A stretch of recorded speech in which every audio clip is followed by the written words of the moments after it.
வணக்கம் ஸ்ரீ குபேரன் டிவி நேயர்களுக்கு லக்ஷ்மண அன்பு வணக்கங்கள். இப்போ நான் பார்க்க போகிறது வார ராசி பலன் 5ஆம் தேதியிலேருந்து 14ஆம் தேதி வரை எப்படி இருக்குன்னு பார்ப்போம். ஸோ இதுலேருந்து பார்க்கும்போது எப்போதுமே சொல்கிறது தான், ஸோ லக்னத்துக்கு பாருங்கள் ராசியை பார்ப்பதை விட, ஸோ மகர லக்னம் விருச்சிக ராசினும் போது விருச்சிக ராசிக்கு பலனை பார்ப்பதை விட மகர ராசிக்கான பலன்களை பார்க்கும்போது அது பர்ஃபெக்டாக வரும். அது மட்டும் இல்லை, ஒரு பேப்பரில் வந்து தசா புத்தி அந்தரங்கள், ஸோ இதை வந்து பர்ஃபெக்டாக எழுதி வச்சுக்கோங்க.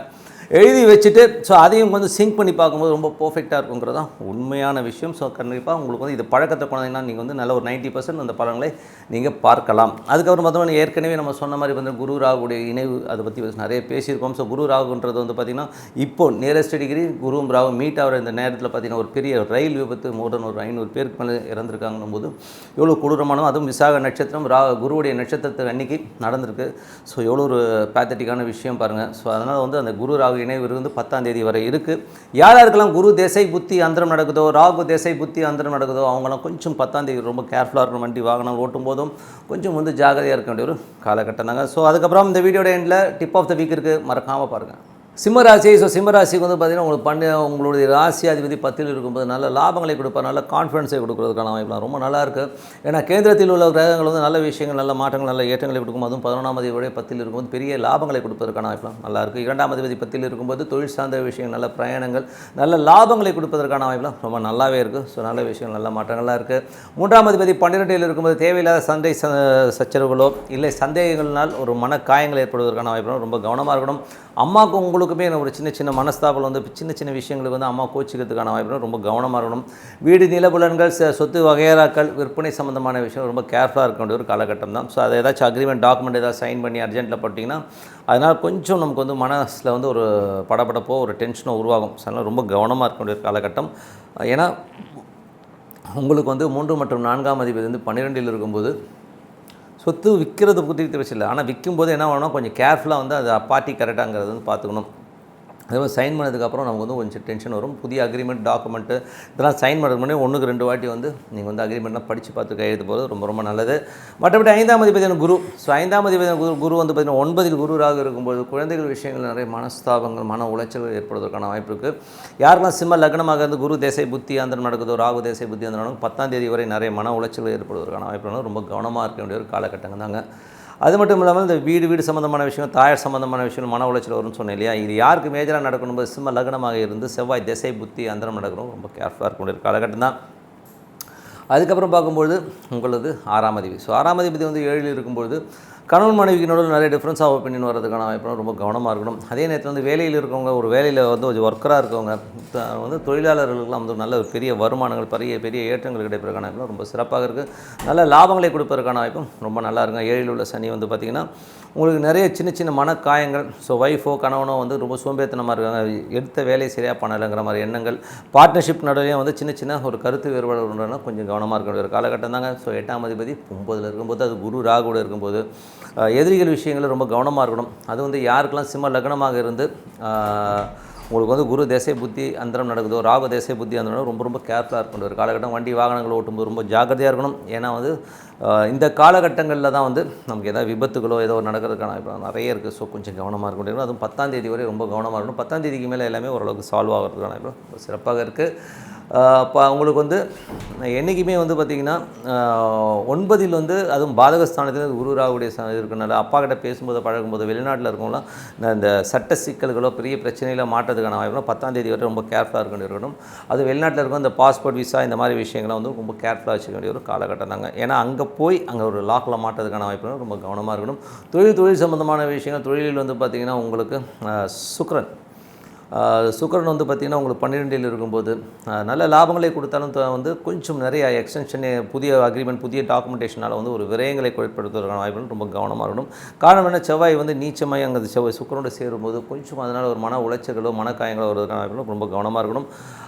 அதுக்கப்புறம் பார்க்கும்போது உங்களுடைய தொழில் ரீதியான விஷயங்கள், தொழில் ரீதியாக 11ஆம் அதிபதி வந்து 10ல் இருக்கும்போது நல்ல லாபங்களை கொடுக்கும், தொழில் நல்ல ஏற்றங்களை கொடுப்பதற்கான வாய்ப்பு ரொம்ப சிறப்பாக இருக்குங்க. ஸோ மற்றபடி எல்லாமே சிறப்பு தான். என்னை பொறுத்தவரை வந்து பார்த்திங்கன்னா பக்தி, இறை நம்பிக்கைங்கிறது ரொம்ப முக்கியம். ஸோ 3 வேளை சாப்பாடு, ஒரு வேளை தூக்கங்கிறது எப்படி முக்கியமோ அது மாதிரி நம்ம வந்து இறைவனோட ஒன்றி ஒரு பிரார்த்தனை வைக்கணும். டெய்லி ஒரு காலையில் ஒரு 10 நிமிஷம் எந்த சாமியாக இருக்கட்டும் ஸோ உட்காந்து பிரார்த்தனை பண்ணுவோம். சிறப்பான வாழ்க்கை உங்களுக்கு காத்துக்கன்னு சொல்லிட்டு tip of the week. Tip of the வீக்கில் இப்போ நம்ம பார்க்க போகிறது எனக்கு எப்போ நல்ல காலம் வரும் கெட்ட காலம் அப்படின்னு தெரியல அப்படின்னு சொல்லிட்டு நிறைய பேர் சொல்லலாம். ஸோ இதில் வந்து மெஜராக வந்து இடம்பெற ஒரு நல்ல விஷயம் என்னென்னா, அது தசா புத்தி அந்தரங்களை பேஸ் பண்ணி தான் வந்து ஒரு நல்லதோ கெட்டதோ வந்து டிசைட் ஆகும். ஸோ இதில் வந்து அது மேஜராக புரிஞ்சுக்கணும். ஸோ இது ஜென்ரலாக வந்து இப்போ நம்ம ராசி பலன் பார்க்கும்போது கெட்டதுன்னா எல்லாருக்குமே கெட்டது நடக்காது. அந்த தசா புத்தி அந்தரங்கள் நடக்கிறவங்களுக்கு தான் வந்து அதை எஃபெக்ட் பண்ணும். அதுவும் வந்து எப்படி எஃபெக்ட் பண்ணுன்னா, கோச்சாரத்தில் அந்த கிரகங்கள் வந்து தவறான இடங்களில் போகும்போது அந்த எஃபெக்ட் கொஞ்சம் ஜாஸ்தி இருக்கும். மற்றபடி வந்து ஒரு பெரிய எஃபெக்ட் கொடுக்காதுங்கிறது தான் உண்மையான விஷயம்.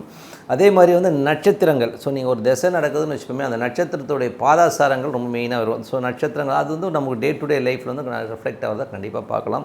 ஸோ உதாரணம் சொல்ல போனால், ஒருத்தருக்கு வந்து அஷ்டமாதிபதி திசை நடக்குதுன்னா, ஐயோ அஷ்டமாதிபதி திசை வந்து டோட்டலாக வந்து அவர் வந்து கவுத்து விட்ருவோம், அதாயிடும் இதாயிடும்னு சொல்கிறதுலாம் தப்பான விஷயம். ஏன்னா வந்து அஷ்டமாதிபதி உதாரணம் சொல்லணும்னா, ஒரு மகர லக்னமாக இருந்து ஒரு சூரிய திசை வருதுன்னா எல்லாருமே சூரிய திசை மகர லக்னத்தில் வந்து தவறுதலாக ஒரு விஷயத்தை பண்ணுமானா பண்ணவே பண்ணாதுங்க. அப்படி கிடையவே கிடையாது. அது இருக்கிற பொசிஷன் பார்க்கணும். அது வந்து சப்போஸ் எங்கேயா மறைஞ்சது ஒரு 6லையோ இல்லை ஒரு 12லையோ மறையும் போது அது நல்ல யோகங்களை கொடுக்கறதுக்கான வாய்ப்புகள் இருக்குது. அதே நேரத்தில் வந்து சூரியன் வந்து சப்போஸ் உங்களுக்கு நல்ல ஒரு பாதாசாரத்தில் அமைஞ்சிருச்சு, நீங்கள் பாதாசாரங்கிறது இப்போ உதாரணம் சொல்ல போனோம்னா, சூரியன் வந்து ஒரு நல்ல ஒரு ஸ்டாரில் வந்து அமைஞ்சிருச்சுன்னா ரொம்ப பெரிய ஏற்றங்களை கொடுத்துரும். அதனால் வந்து நட்சத்திர பாதாசாரங்கள் இருக்குது. அதே மாதிரி சூரியன் வந்து பார்த்திங்கன்னா மாதத்திற்கு ஒரு முறை வந்து கோச்சாரத்தில் மாறிக்கிட்டே வரும். ஸோ அந்த மாதிரி மாறிக்கிட்டே வரும்போது பார்த்திங்கன்னா அந்த பலன்கள் வந்து அதுக்கு தகுந்த மாதிரி மாறிக்கிட்டு வருங்க. ஸோ கோச்சாரத்தில் நல்ல பலன்கள் வரும்போது நல்ல விஷயங்கள், அதாவது அந்த ஒரு கிரகம் வந்து நல்ல இடத்துக்கு போகும்போது நல்ல பலன்களை அது அஷ்டமாதிபதியாக இருக்கட்டும் யாராக வேணா இருந்தாலும் அது நல்ல இடங்களுக்கு போகும்போது நல்ல பலன்களையும், ஒரு தீமையான இடங்களுக்கு போகும்போது நமக்கு வந்து ஒரு நெகட்டிவான விஷயங்களை தான் பண்ணுதுங்கிறது தான் உண்மையான விஷயம். ஸோ அதனால தான் பார்த்திங்கன்னா நிறைய ஜோதிடர்கள் வந்து ஜாதகத்தை மட்டும் பார்க்காம நீங்கள் கோச்சாரத்தையும் வச்சு பார்ப்பாங்க. ஸோ அதனால் அன்றைய இப்போ உதாரணம் சொல்ல போனோம்னா, இப்போ நடந்த இன்சிடென்ட்ஸ் பார்த்திங்கன்னா, இப்போ விபத்து நடந்தது, இப்போ ட்ரெயின் விபத்து நடந்தது பார்த்திங்கன்னா கோச்சாரம் பியூர்லி அது கோச்சாரத்துக்கு சம்மந்தப்பட்டதான். நீங்கள் என்ன பாருங்கள், குரு ராகு போகும்போது முதலே சொன்னோம், குரு ராகு ஒன்றா பயணிக்கிற காலகட்டங்களில் நிறைய பிரச்சனைகள், ஒரு டென்ஷன் ஸ்ட்ரெஸ் வரும். அது எப்போ வரும், அதாவது அந்த இன்சிடெண்ட் வந்து எப்போ நடக்கணும் போது நட்சத்திரம் சம்மந்தப்படுது. விசாக நட்சத்திரங்கிறது குருவுடைய நட்சத்திரம். அந்த விசாக நட்சத்திரம் வர அன்றைக்கி பார்த்திங்கன்னா அந்த குரு ராகு ஒன்றா ட்ராவல் ஆகும்போது அந்த ஆக்சிடென்ட். ஸோ என்றைக்குமே ஒரு விஷயம் நடக்கணும்னா கோச்சாரம் வந்து சப்போர்ட் பண்ணால் தான் அந்த விஷயத்தை கொண்டு வரும். என்ன தான் பெரிய பெரிய யோகங்கள் இருந்தாலும், அந்த யோகங்கள் பெருசாக இருந்தாலும் அந்த நமக்கு கைக்கு வரது பார்த்திங்கன்னா அந்த கோச்சாரம் நல்ல ஒரு இடத்துல ஒரு 11ஆம் இடத்துலையோ நல்ல இடங்களில் அமையும் போதோ ஒரு திரிகோணத்துலேயோ உள்ள கேந்திரத்துலேயோ அமையும் போது அந்த பலன்கள் வந்து நமக்கு ஒரு சூப்பராக அமைஞ்சிருங்க. ஸோ அதே நேரத்தில் வந்து தீய இடம்னா 6, 8, 12 அமையும் போது கொஞ்சம் வந்து நமக்கு வந்து அந்த ஸ்ட்ரகிளை கொடுக்குங்கிறது தான் உண்மையான விஷயம்.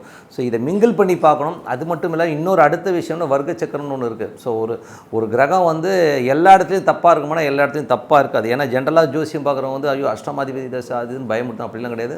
ஒவ்வொரு வர்க்கத்துக்கும் லக்னமும் மாறும். ஸோ இப்போ உதாரணத்துக்கு சொல்ல போனால், ஒருத்தர் வந்து அப்பா கிட்ட பழகிறது ஒரு மாதிரி இருப்பார், அம்மா கிட்ட பழகிறது வேறு மாதிரி இருப்பார், அதே வெளியில் ஃப்ரெண்ட்ஸுங்கிட்ட இருக்கும்போது வேறு மாதிரி இருப்பார், வேலை செய்கிற இடங்களில் வேறு மாதிரி. ஸோ ஒவ்வொரு இடங்களுக்கு மாறிக்கிட்டு இருக்கார் இல்லையா, அதை வந்து இந்த வர்க்க சக்கரங்கள் வந்து பர்ஃபெக்டாக சொல்லும். ஸோ அதனால் வந்து ஜென்ரலாக ஒருத்தர் வந்து இந்த திசை நடக்குது நீ இப்படி இருப்ப அப்படி இப்படின்னு சொல்லிட்டாங்கன்னா நம்பாதீங்க. கோச்சாரம் கொடுத்தால் அது உங்களுக்கு ரிசல்ட் பர்ஃபெக்டாக வருங்கிறது தான் உண்மை. அதில் வந்து நிறையா வந்து கிளைகள் இருக்குது. ஸோ அதெல்லாம் வந்து பேஸ் பண்ணி பார்த்து நீங்கள் இது எடுத்துக்கோங்க. ஜென்ரலாக வந்து உனக்கு 8ல் இருக்குன்னு சொல்லி ஒருத்தர் டீக்ரேட் பண்ணார்னா அதை எடுத்துக்கிட்டு ஓரமாக உட்காந்து அழுகுறதை விட்டுட்டு நல்ல விஷயங்கள் நடக்கும். நிறைய முயற்சிகள் பண்ணுங்கள். எப்பேற்பட்ட தோஷங்களோ எப்பேற்பட்ட விஷயங்கள் இருந்தாலும் மனதார பிரார்த்தனை பண்ணுறதை போய்ட்டு விட்டுறாதீங்க.